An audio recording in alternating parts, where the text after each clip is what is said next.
ಅವನು ನೋಡು, ಅವನು ಮನುಷ್ಯರಿಗೆಲ್ಲ ಹಾಳು ಮಾಡಿ ದುಡ್ಡು ಗಳಿಸ್ತಾ ಇದ್ದಾನೆ, ಮಂದಿಗೆಲ್ಲ ಮೋಸ ಮಾಡಿ ಮ್ಯಾಲ ಕೋಟೇಶ್ವರ ಆಗಿದ್ದಾನೆ.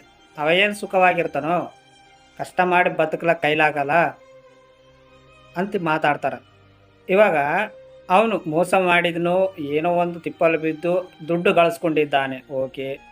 ಮತ್ತು ಅವನ ಕೈಯಲ್ಲಿ ಮೋಸ ಹೋಗಿದವ್ರನ್ನ ಗೊತ್ತಿಲ್ವಾ ಅವ ಮೋಸ ಮಾಡ್ತಾನೆ ಅಂತ? ಮೋಸ ಮಾಡಿದ ಮೇಲೆ ಕೂಡ ಮತ್ತೆ ಅವನ ಹತ್ರ ಹೋಗೋದು ಯಾರ್ದು ತಪ್ಪು ಆಗುತ್ತೆ? ಸರಿ, ಮೋಸ ಮಾಡಿದ ಗಳಿಸ್ಯಾನಲ್ಲ ದುಡ್ಡು, ಸರಿ, ಆ ಮೋಸದಲ್ಲಿ ಎಷ್ಟು ಕಷ್ಟ ಇರುತ್ತೆ ಗೊತ್ತಾ ನಿನಗೆ? ಎಷ್ಟೋ ಜನ ಬೈತಾ ಇರ್ತಾರೆ ಹಿಂದೆ, ಅವನ ಹಿಂದೆ.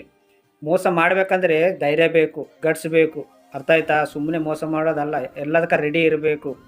ಮೋಸ ಮಾಡೋದ್ರಲ್ಲಿ ಎಷ್ಟು ಸುಳ್ಳು ಹೇಳಬೇಕು, ಎಷ್ಟು ನಿಜ ಹೇಳ್ಬೇಕು, ಆ ಕಡೆಯಿಂದ ಈ ಕಡೆ, ಈ ಕಡೆಯಿಂದ ಆ ಕಡೆ, ಅರ್ಥ ಆಯ್ತಾ? ಸುಮ್ಮನೆ ಅಲ್ಲ, ಒಂದು ಸ್ವಲ್ಪ ಪ್ರಯತ್ನ ಮಾಡಿ ನೋಡು. ನೀನು ಅವನ ಹತ್ರ ಗಳಿಸ್ಬೇಕಂದ್ರೆ ಗಳಿಸು, ಅಷ್ಟೊಂದು ಧೈರ್ಯ ಇದ್ರೆ ಮಾಡು, ಅರ್ಥ ಆಯ್ತಾ?